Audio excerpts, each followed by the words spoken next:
be dead, but at least I'm still pretty, which is more than I could say about you. Oh, hi, sorry. I didn't even know the camera was on. I am bored now. Buffy is in her prom dress, or, well, that's a few seasons away, or her, I think they call it a spring fling type thing. She's dressed, she's booted, she's got her weapon, and she's ready to go. And that can only mean one thing, and that is this is a review of the season finale of season 1 of Buffy the Vampire Slayer. It's pretty badass. Episode 12. It is called Prophecy Girl, and it is a massive episode. And it ends what has been a pretty inconsistent season on a pretty kick-ass sort of note. So I'm here with my co-host. This is Buffy. Say hi, Buffy. Okay. Maybe later. She's a bit shy at the moment. I showed her up on camera. Sorry, Buffy. We may get cameos from her if she perks up a bit throughout this review. So in any event, this is the finale, and it's a massive episode for pretty much all the characters, especially Buffy. But it's the conclusion of the Master arc as far as him being the big bad of the show. He does pop up one or two other times, not only in Buffy but also in Angel. So it becomes a tradition, really, of this show. Then whenever Buffy has a birthday, basically her life goes to hell. That's kind of the way it tends to work out. But yeah, her birthday episodes are some of the big standout episodes. And although it's not her birthday in this episode, it does get mentioned, her age being 16. Which is kind of significant. So in the previous episode, we had some conversation with Giles and with Angel and how they were going to look further into the prophecies and the Master's big sort of plan. And so in this episode, the big sort of dramatic cliffhanger is the fact that they read into the prophecies and they discovered, then it reads, then tomorrow night, as it is in the episode, so the night after the one they're at, the Master will rise and he will kill Buffy, and that's written in the prophecy.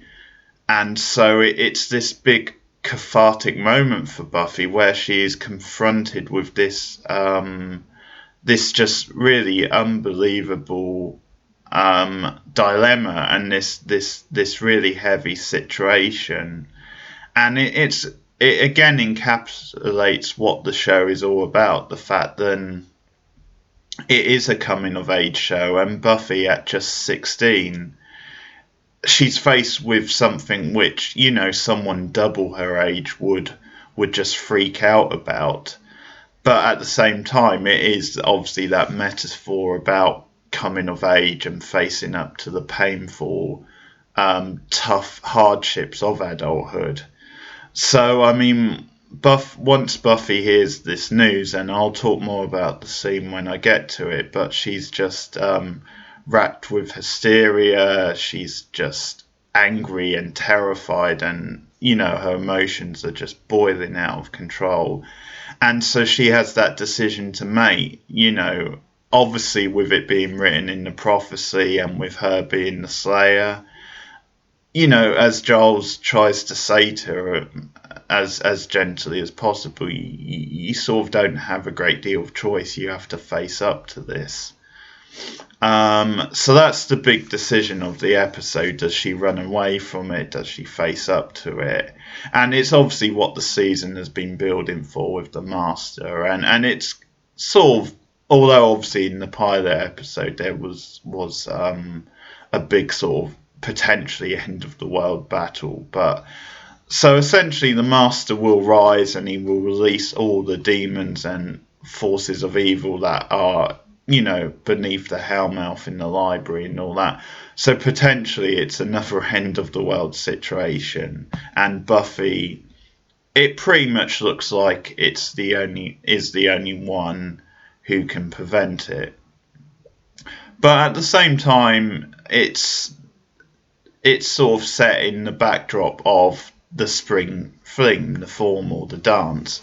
And obviously Buffy, at this stage, just 16-year-old girl, that is the sort of thing she wants to think about and put her energy into. Obviously she'd been getting used to being the Slayer and, has started to, I don't know if enjoy is the word, but certainly has realised that is what she is and has started, seeing the value in it a bit more. But I think she's still very much in the mindset of wanting to have a normal teenage life as well. So as much as you get this big potential end of the world plot with the Master, it is, contrasted with the formal, the dance, and Buffy wanting to do normal things, but then also the situations with her friends, with Willow and Xander, and there's a dramatic moment involving Willow as well. So I'll sort of work through the episode because it's a pretty meaty episode, and it's a really impressive end of season episode. It's written and directed by Josh, and it's probably his first big episode in really seeing what he can do as a director and just how snappy and really dramatic and well put together the whole thing is. It's a really sharp piece of direction, and how the episode really captures all the emotional beats and all the high drama. And I think it's sort of the perfect send-off for the season, just because it does send out that calling card message. It says this is what this show is going to be moving forward, and this is what it can be.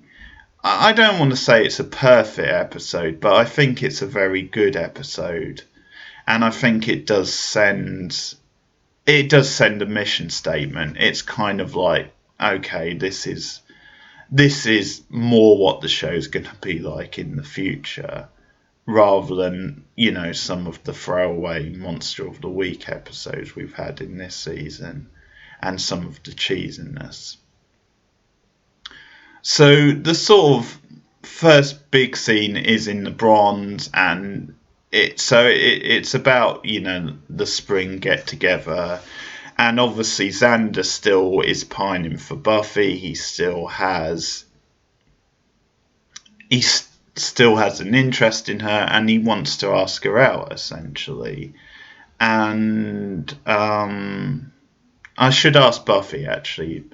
Buffy, do you think Xander has a chance with you? Any chance? I mean, he's a pretty good guy. Buffy? No chance in hell! Oh, okay. Very harsh, Buffy.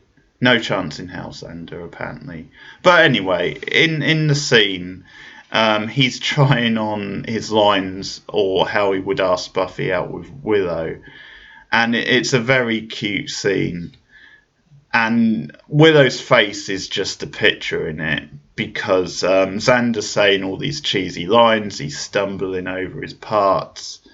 And yeah, Willow's enjoying it a lot. And it's sort of twofold. I think she's enjoying it because maybe she knows he doesn't really have a shot with Buffy, as a date sort of thing, and so she's enjoying that. But I think because she still has a thing for Xander, then she's enjoying that. She's enjoying being asked out, even though, it's a rehearsal for him to ask Buffy out.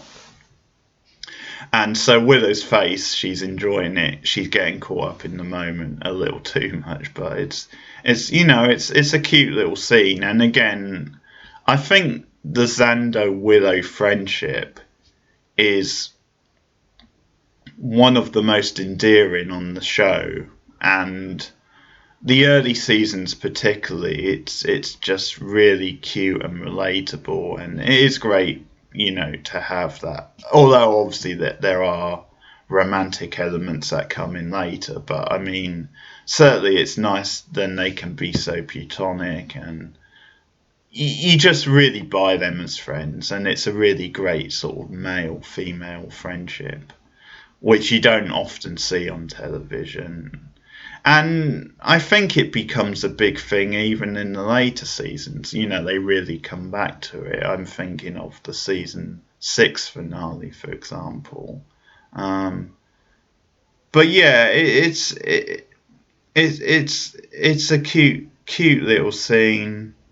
Um, and it sort of builds to one of the big emotional scenes of the episode. And I think one of those scenes which is very relatable, because I think in the first season, if you cut through a lot of the monster of the week, the cheesiness, and all that stuff, I think there are some core scenes that really strike to the heart of the pains of being a teenager and being in the process of adolescence and sort of growing up. I mean, I'd probably say, 16, 17 are, some of the most potentially painful years of a person's life.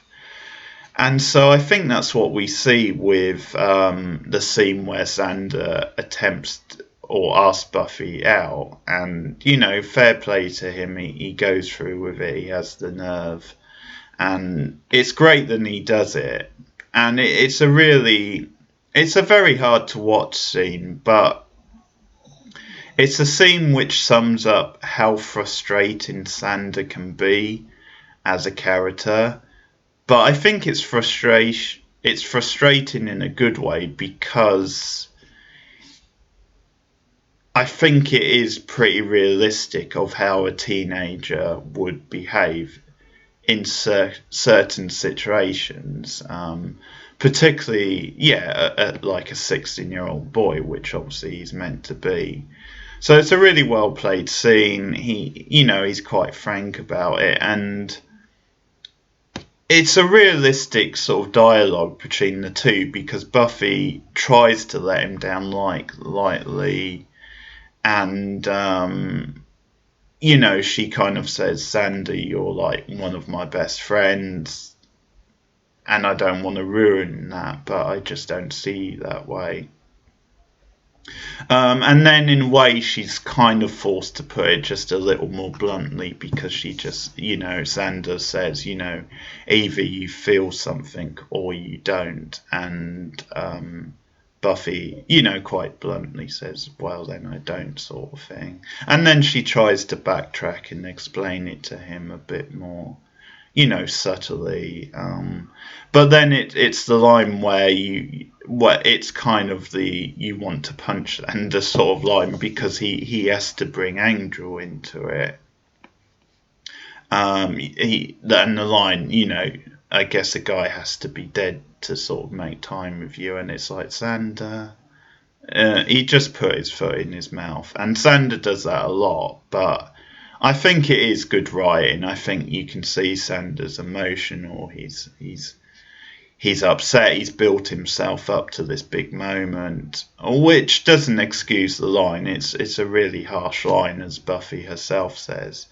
And so he then, kind of storms off. And it's a really tough scene for both of them. The only thing I'll say is it's a very good scene and it's very realistic.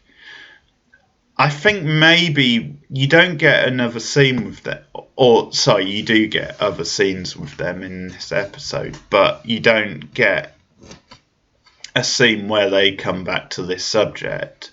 I mean, it is kind of brought up again in the coming seasons, the next couple at least, but it's not mentioned again between them in this episode, and maybe it's just that thing of, you don't feel the need, sort of thing. But But anyway, it's a really effective scene and really well played between the two. And I think you're sympathetic on both sides, even though Sanders' line about Angel is really harsh. But that, of course, sets up something interesting in this episode, which I'll come to. So Xander sort of storms off, and he comes over to Willow, and this is another scene I really love, and is a great sort of scene for Willow, even more so than Xander. He's kind of trying to put a brave face on the rejection, and he's kind of like, it's fine, we'll just go to the bronze, we'll to the dance, we'll dance, we'll drink, we'll have fun, all that sort of stuff. And I think he sort of casually puts his arm around Willow, and Willow's like, no. And it's just a great delivery of that line. And my Willow doll's over there, so I can't really have her deliver the line, but it's a great delivery. And Xander, obviously does a double take, and he's like, what? And she says, it's no way. There's no way I'm going to the dance with you and have you, thinking of her the whole night. And it's just such brilliant writing, and it again shows the growth in Willow. I think in terms of character development and just how she ends up in the show, I think the writing of Willow and obviously the casting with Alison Hannigan is just perfect. I think it's just one of the best characters, full stop, in the whole Buffyverse. Willow is actually my personal favourite, and I think this is a big episode for her. Obviously a lot of people remember it for the impact it has on the Buffy character, but I think for Willow as well. So this is a great scene, the fact that she has that respect for herself.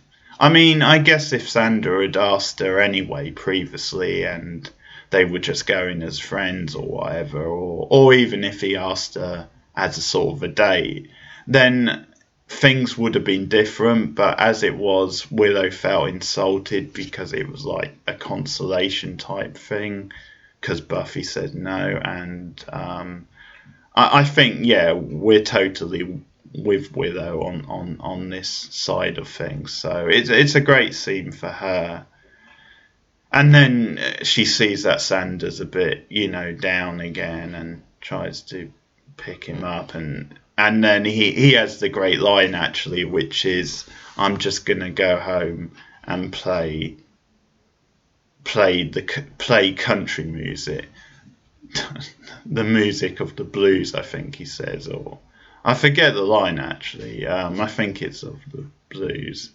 And there's a nice transition with that later on, where you get a sort of a cool musical transition, and it's after the sort of big dramatic moment with Buffy in the library, where you get some really nice piano music, and then it transitions into Xander in his room with the country music and just looking up and being really depressed. So it's a nice little, again, I think this is down to how really precise and sharp Whedon's direction is, the fact he connects these two bits of music. Some nice, obviously, sound editing as well.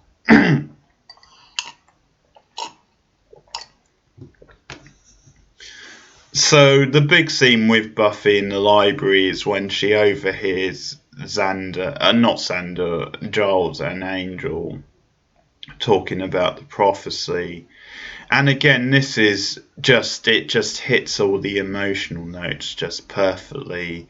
And I think this is one of the early scenes that really shows you just how right they got the casting with Sarah Michelle Gellar, and just how great she's going to be as Buffy in the show. And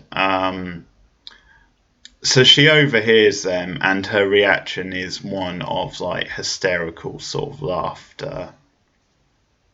And it's this mix between laughter but then fear as well, sort of mixed in.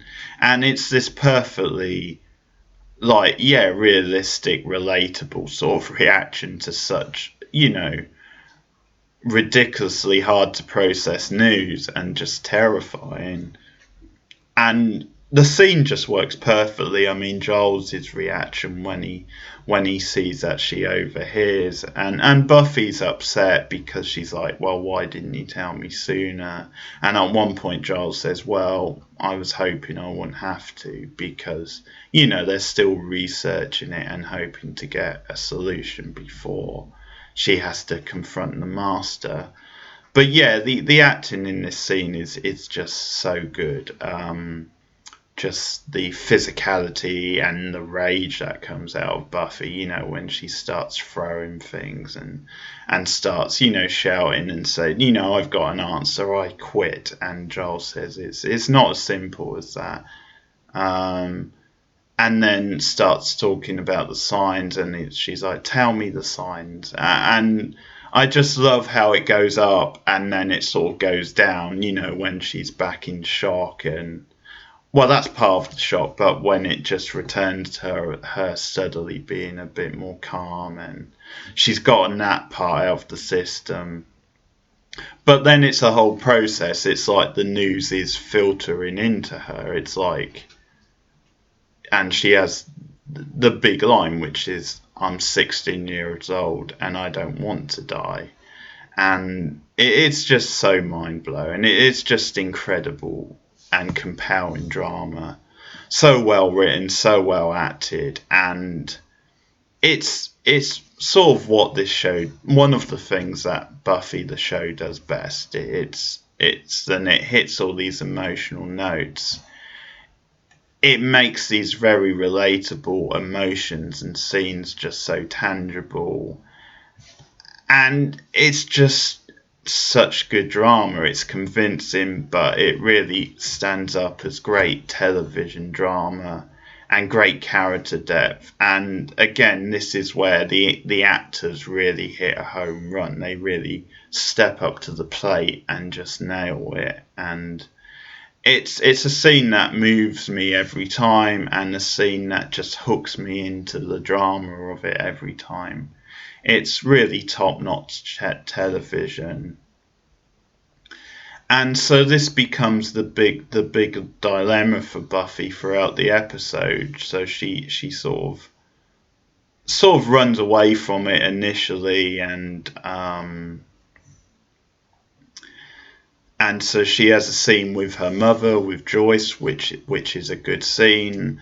I mean, Joyce is a character who gets sort of crapped on a lot for the way she treats Buffy, for her parenting skills. I mean, and she does make a lot of mistakes, you have to say that. And I think part of that is just the fact that this is one of those shows where the kind of younger cast or the younger characters are meant to be the more progressive, or they are the heroes of the show more. So it maybe does have that contrast. But also, Joyce is a single mother, and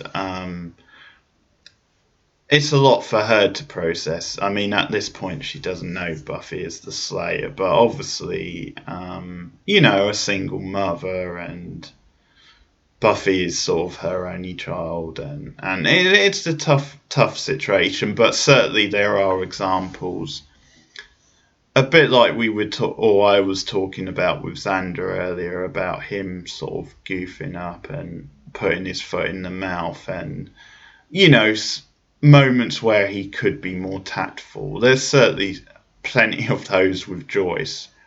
Although she does get better over the seasons, there's certainly a good some good growth with Joyce as well. And I mean, her and Buffy are, I think, such a natural mother and daughter, whether they're fighting or whether they're kind of, coming together and bonding. And it is a really, really great scene in this episode where Joyce is, she's kind of understanding Buffy and listening to her, because she mentions the formal dance. And Buffy says about, the wrong, someone did ask me, but the wrong person. And Joyce actually finishes the sentence. And then she tells a nice little story about, her formal and how it was a disaster for like an hour. But then she met Buffy's father, Hank, who we know went on to become a bit of a jerk. But hey, I guess when Joyce met him, maybe that wasn't the case so much. So it is a nice little moment of bonding, and she gets out her formal dress and says, why don't you wear this? Or it's something similar to a formal dress, sorry. She buys it, and maybe she buys it. I think I might be getting this wrong, I think. Yeah, it probably still wouldn't be suitable. I think she buys a new dress. I'll go with buy, and someone can correct me if I'm wrong in the comments. But anyway, she's bought Buffy this dress for the formal, and Buffy's like, can we afford it? And Joyce is like, and this is just a go-to line, I think, but she says, believe me, the way you eat, we can afford it, which is fine. It works well enough, but it's a nice little scene, and it's kind of a different sort of Joyce than we've seen in other episodes so far. I think it's her saying to Buffy, you're 16, you're young, just go out and enjoy yourself. And it's this great line, it's this great pep talk and motivation for Buffy, because Buffy's in this place of extreme dilemma and the weight of the world weighing down on her. And it's great advice from Joyce, and I think it fires Buffy up, and it makes her motivated. And I think one of the points of the show is the fact that you can do both. It's that aspirational aspect for, well, not just teenage girls, but women in general, but particularly in the early seasons aimed at teenage girls. Then, you can go and have fun, you can dress up and have a good time with friends and what have you.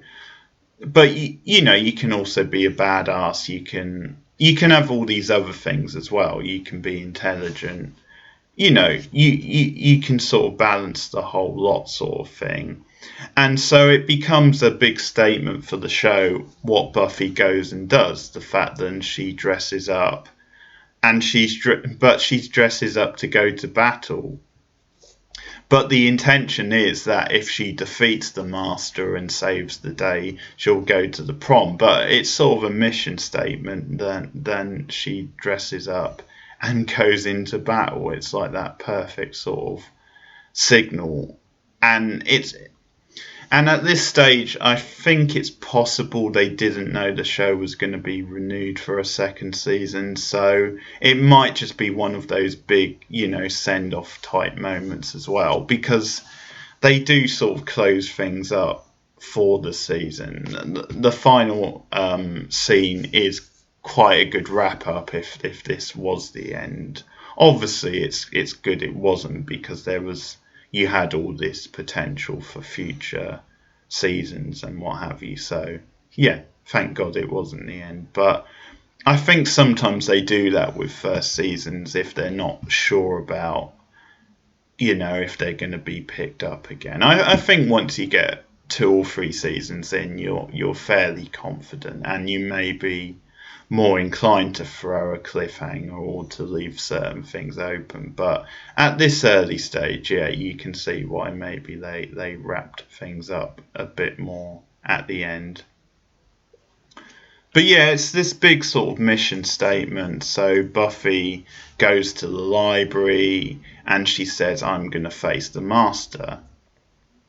And Giles at this point has sort of had a change of heart. He sort of says, no, you're not, I'm going to go and face the Master. And Giles is kind of coming at this from the point of view that,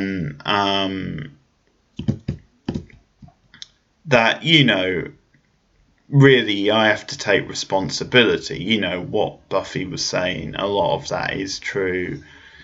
And because Buffy gives him a line about, you know, just reading your books, hiding behind your books, that does a lot of help. And I think that taps into something that the show does with these characters, where Giles, you know, is a bit of an old fuddy-duddy at the start, and he's a bit set in his ways. And I think part of that sort of goes to the way he's been taught by the Watchers Council, who's something we'll get into. So he's a bit set in his ways, and I think Buffy teaches him to be a bit more modern, a bit more progressive. But anyway, so this sort of lights a spark with Giles, and he kind of says, then I'm taking responsibility here. It is unfair on Buffy, so I'm going to go and fight the Master. But of course, this is Buffy's show. This is about her taking responsibility. And not for the first time in this season, in fact, she knocks... Well, it's the first time she's knocked Giles out, but it's not the first time Giles has got knocked out. And there'll be many more. And they're all glorious. No one gets knocked out like Anthony Stewart Head. So she knocks him out, and Jenny's in the library at the time, and Buffy says, because she can't think what to say, so she says, just tell him something cool, and tell him I said it, basically, and leaves. And it's this big moment because Buffy could be going off to her death for all she knows. So things get really, really intense. So they're building up the threat. And another thing that happens is because the Master is rising and all these different demons are getting released, then a couple of guys who Willow and Cordelia know, one of them is Cordelia's latest bit on the side, or boyfriend if you like, they get killed. But there's this really great scene where there's a TV room in the school, apparently, and Willow and Cordy are actually starting to bond, and this is another interesting thing. It's another episode where Cordy is slowly moving towards becoming a Scooby, if you like. But also she's actually started to hang out with Willow a little bit because Willow's helping Cordy with something to do with the dance. And they're actually sort of bonding because they have this nice little bit of banter where they're putting down guys. And I love Willow's line, again, just a couple of guys, really sort of sarcastic. And it's a really well put together scene because they look into the TV room and they just seen the guys sitting in front of cartoons, basically. And there's this funny little line where I think Cordelia says, "Isn't it cute?" And then she immediately says, "No, that's not cute, that's actually infuriating." And that's when Willow gives her guy's line. So they actually think they're in there just watching the cartoons, and then they open the door and they find them drop. Then they're dead, essentially.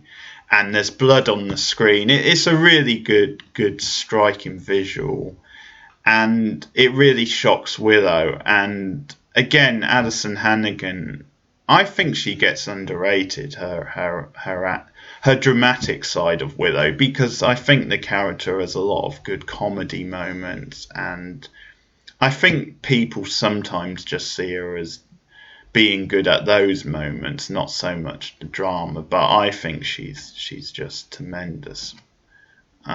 When she really needs to, she really steps up to the plate, and I think she has a full range and does a lot of different sides to Willow. So, and I think this episode is one of them because later on Buffy she hears about the incident at the school and she goes to comfort Willow, and Willow is just so numb, and she just has this great line about they came into our world and they made it theirs, something along those lines, and it's a line that always stands out to me. And again, I think it's a similar sort of reaction to the way Buffy reacted to the news of the prophecy. I think it's that kind of thing where you almost forget these are still teenagers. And for teenagers, these are really extreme things. And again, it goes to the metaphor of the show. But yeah, I think for teenagers to be dealing with such things is just crazy to think about. And for Willow, that was really a big moment, because it's like it almost sold to her how serious and scary this whole thing is. And it sells it to us as well. It really ups the stakes, which you always need. I mean, if you think about a lot of great horror movies, I mean, it can become overdone with the body count, but you do need, particularly if it's that kind of horror movie, you do need victims, you do need people killed off, people, that are going to sell the fact that there is a threat here and it's a serious threat. And it's a sort of a big character moment for Willow, but it also sells the threat. Then this is the big finale of the season, and that the Master, means business. And obviously these are demons that have been released, but just how big the whole threat is and how important it is, to the characters. And yeah, it just raises the stakes even more. So it's very well done. There's several great moments of high drama in this episode that the actors deal with really, really well. They really ground it and make it feel tangible. So I do like, again, the fact that Cordy is getting more to do, the fact that she's starting to get more involved with the Scoobies. There's a fun little sort of, it feels like a B movie, like horror type scene where Jenny and Willow, I can't actually remember where they're going, but I think they're off. It's something to do with the mission anyway. I can't remember whether they're trying to find Sandra or whatever the case may be, but anyway, they go off, and basically there's a whole horde of demons that charge towards them. And, you get this very Dawn of the Dead style scene where they're like making siege on the library sort of thing. And it's a nice interception from Cordy, because she rides in in her car, and she sort of saves the day, or at least gives them a ride, and they sort of, drive back to it's a great weird scene, because they drive into the library and they come through the door, and when Giles hears this, because he's still in there, he's like, what the hell, sort of thing. So it's this weird sort of scene where the car is literally driving into the library, or into the school anyway, and then they go in there. And as I said, you then get this Dawn of the Dead style scene where they're laying siege to the library, and there's some great action stuff. I think it's just quite a physical, kind of cheesy but fun sort of horror type scene, and the CGI probably isn't the best, but it works well. It again raises the stakes and sort of shows you what the threat is. And I do love Alison Hannigan with she's got like one of the signs that you would have in the library, and she's just like wailing away on one of the demons trying to get through the door. It's just absolutely brilliant. So again, we're getting Cordy more involved. We're getting Miss Canada, Jenny more involved. Obviously, her and Giles are sort of starting to bond a bit more, but she's getting more involved in the activities.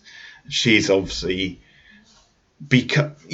more on board, more kind of in a way because of her paganism sort of thing. She was never really that surprised. But I think it's actually in this episode she finds out that Buffy is the Slayer.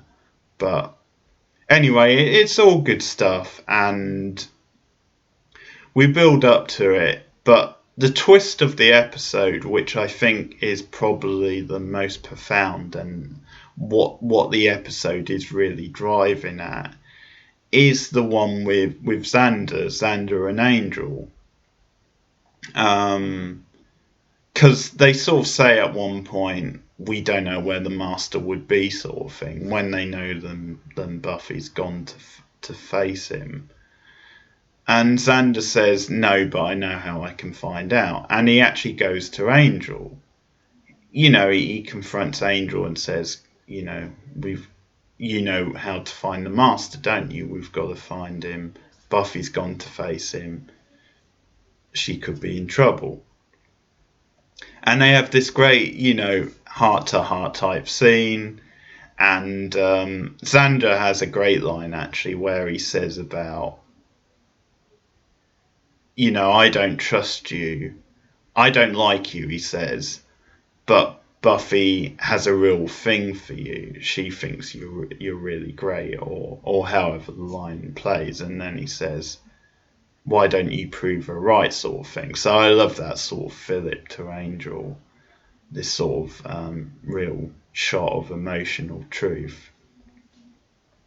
So he sort of convinces Angel, but it's a great scene because obviously it's Xander doing the mature thing. It's Xander putting aside his feelings for Angel, and they have a thing where they essentially both admit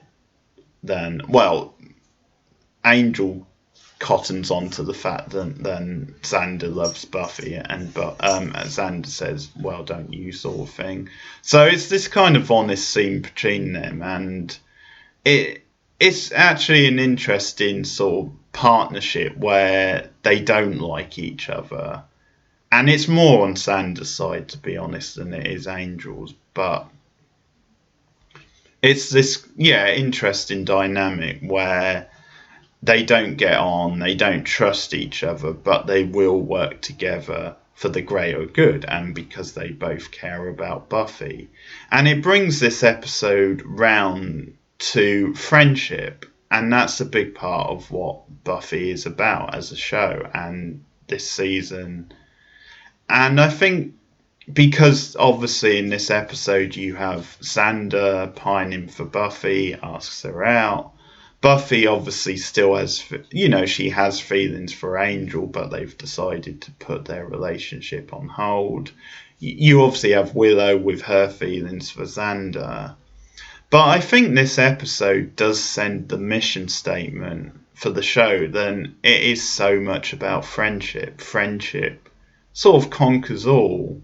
And friendship is something where you have a close bond and a close friend, where it trumps anything almost. It outlasts love in a way. Or certainly that's something I believe it does. And I believe that's what the show is saying. And it comes back to it time and time again. And it is the reason Buffy is such a good Slayer, in part anyway, is because of the group she has, the dynamic with the Scoobies. And it is that sort of bond and them working together that makes us such a great Slayer, and it makes them such a great force to face against the forces of evil. So friendship is a big thing. So Xander puts his sort of pettiness aside, and he needs Angel to help, so they work together. And again, there's good banter because Xander's like, stop looking at my neck. I told you to eat before we left. And so they go into battle, but they're just too late. So Buffy is actually killed, and this is another big thing. And again, I think this is definitely Whedon playing with the audience, because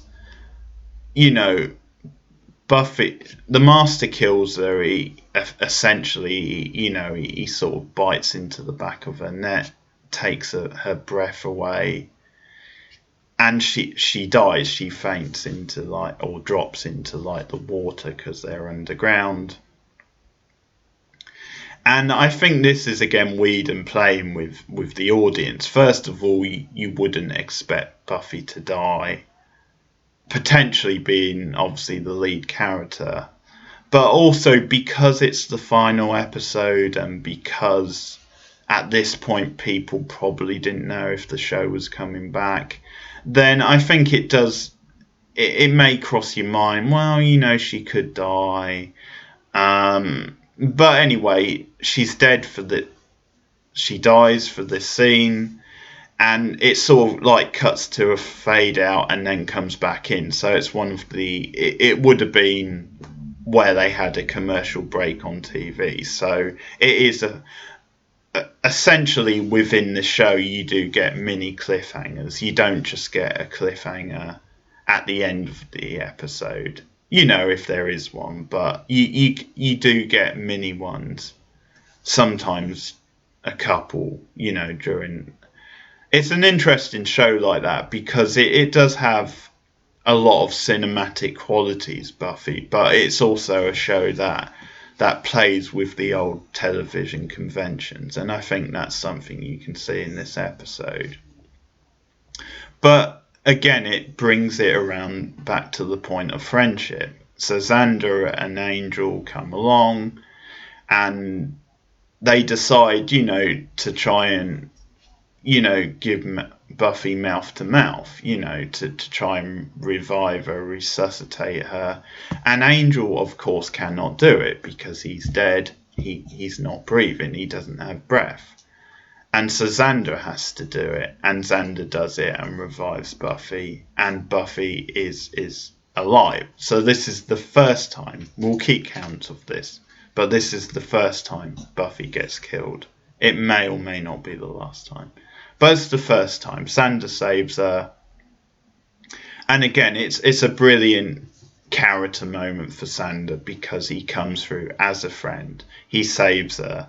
And again, it's just sending that sort of clear message. Then Xander as a friend. I mean, obviously, it's not Angel's fault he can't save Buffy in this instance, but it's all about Xander and the friendship and how friends always come through. And it's kind of a really good example of a 3-act structure, or almost like an essay in one episode, where the Scoobies start in quite a fragmented place. There's a divide between Buffy and Xander when Xander asks her out and she rejects him. There's then tension between Willow and Xander because Willow isn't willing to go with him to the dance as like a consolation prize. So he goes off on his own, she goes off on her own. Buffy is obviously having her trauma. So they're all fragmented, separated, and everything's getting extreme. But by the end of the episode, they come together as a group and they defeat the Master, and you get this big sort of mission statement. I mean, it's a little bit on the cheesy side, but Buffy's in her dress and she's going through the streets and she's got her bow, and the title, the credit music, the theme tune, I'm trying to say, plays. And Buffy, rather deadpan, says, "Oh, look, bad guys, whack," and she's off. And that bit's a little bit cheesy, but again, it's something I think was thrown in just because they weren't sure if the show would continue after this episode. So essentially, she has a big moment with the Master, and she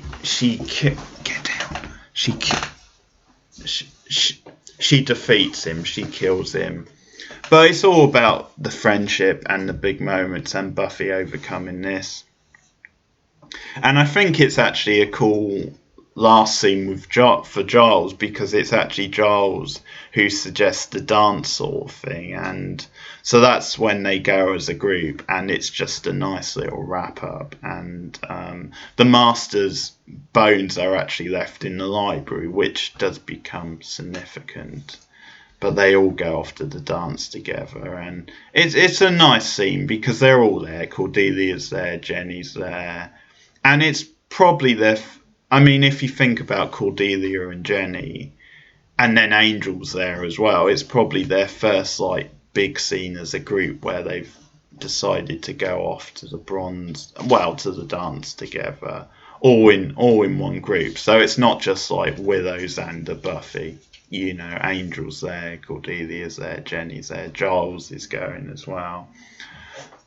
So it's a nice little cap up for the episode, and it's a pretty great episode. It's a testament to the show actually. Then there's going to be even better episodes than this, and I think there's one or two things that don't work about this. But I mean, if you're being objective and just looking at, you know, good and bad, you know, I think you would be hard pressed to say this isn't the best episode of the season. It just brings together all the themes that the season has been building to. It's got those real emotional moments that just hit home so well, that are so relatable, and the cast are fantastic, and it has the perfect payoff. It's a really great payoff as well. So really, really strong episode. Some cheesy moments. It's not flawless, but I think it's a really impressive finale. So you know what? I'm stuck between a 3.5 star rating and I'll give it the 4 stars. I'm gonna be generous. I'll give it 4 because it does stick the landing so well, and it does that. There are a lot of good scenes, but it's between those two, 3.5 stars and a 4-star episode. But it's good, but I'm sure Buffy would agree there's even better to come, right? Right, Buffy? Hell yeah! Okay, you heard it from Buffy's mouth herself. There's even better to come in Buffy the Vampire Slayer. But this has been my review of the final episode of Season 1. It is Prophecy Girl. Of course, moving forward now, the rest of the seasons all have 22 episodes. But fear not, I will cover every single one. And once I get to the point, I will also cover the spin-off show Angel, which of course started its first season around Buffy's 4th season. So still a while to go. But we have many highs and lows to come before that moment. Before it's all said and done, but this is a long-term thing, and I'll get them out as quickly as possible. I'll try and make it at least an episode per week. Now the next video will be a proper recap of the first season, so I will be talking about my highs and lows, favourite episode, least favourite episode. I'll maybe have a sort of an MVP of the season for characters. Different things, but just a general roundup and feelings on Season 1. And then not too long after that, I will start with Season 2 and the first episode, When She Was Bad. So you can expect that within the next couple of weeks, maybe even the next week. So I'm really going to be rolling with these classic Buffy the Vampire Slayer reviews. And please let me know your thoughts on Prophecy Girl, sorry, there's only one Buffy. Let me know your thoughts in the comments below. Like and subscribe if you haven't already. You can get me up on Twitter. The address is at the bottom of this review. And I'm going to be doing retro reviews. I'm doing a couple of different shows. I'm also doing Gilmore Girls at the moment. You can expect the latest episode of that soon. I've also recently started the new Netflix mini series Unbelievable, so I've sort of posted the first couple. Posted probably isn't the right word, but I've uploaded. That's the word. I've uploaded the first couple of those as well. Various things going on, and of course we're not too far away from the month of October, which means of course horror movies galore, and that's going to take precedence on the channel in October. So I will be watching and reviewing as close to 31 movies as I can. I'm not going to promise that target in case I don't quite make it, but it's going to be up there. So there's going to be a treat for horror fans in October. There will be some special live stream watches as well. So for example, Bride of Chucky and Cult of Chucky will be one of those watches. So all sorts of treats coming up. And on a Buffy note, since it's October, and since Buffy is known for its Halloween episodes, then one of the live streams will be of the season 2 Halloween episode, simply called Halloween. So lots of fun ahead in Halloween in October. But thank you very much for listening, Buffy fans, and I'll see you next time. Say goodbye, Buffy. Goodbye. Bye. Okay. Goodbye.